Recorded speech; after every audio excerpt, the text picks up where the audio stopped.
गिनती बाब 30।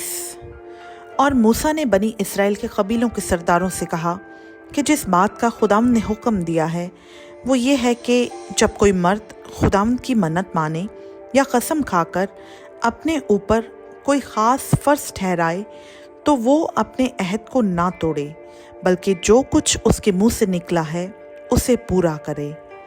और अगर कोई औरत खुदावंद की मन्नत माने और अपनी नौजवानी के दिनों में अपने बाप के घर होते हुए अपने ऊपर कोई फ़र्ज ठहराए और उसका बाप उसकी मन्नत और उसके फ़र्ज का हाल जो उसने अपने ऊपर ठहराया है सुनकर चुप हो रहे, तो वो सब मन्नतें और सब फ़र्ज जो उस औरत ने अपने ऊपर ठहराए हैं कायम रहेंगे।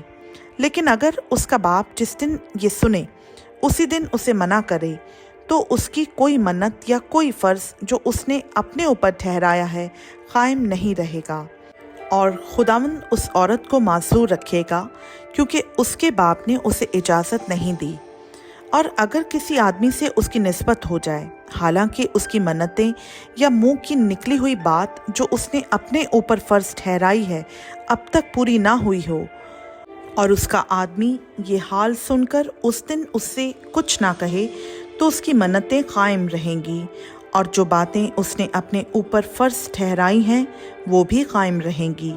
लेकिन अगर उसका आदमी जिस दिन ये सब सुने उसी दिन उसे मना करे, तो उसने गोया उस औरत की मन्नत को और उसके मुंह की निकली हुई बात को जो उसने अपने ऊपर फ़र्ज ठहराई थी तोड़ दिया, और खुदावंद उस औरत को माज़ूर रखेगा।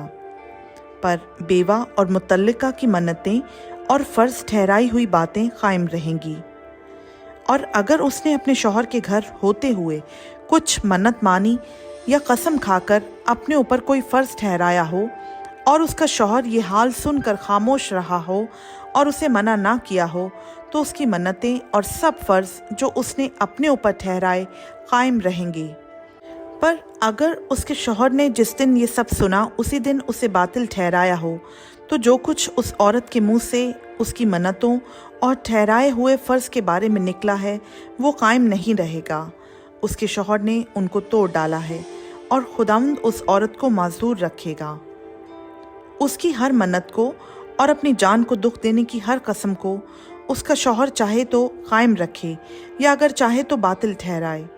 पर अगर उसका शौहर रोज़ बरोज़ खामोश ही रहे, तो वो गोया उसकी सब मन्नतों और ठहराए हुए फ़र्ज़ों को कायम कर देता है।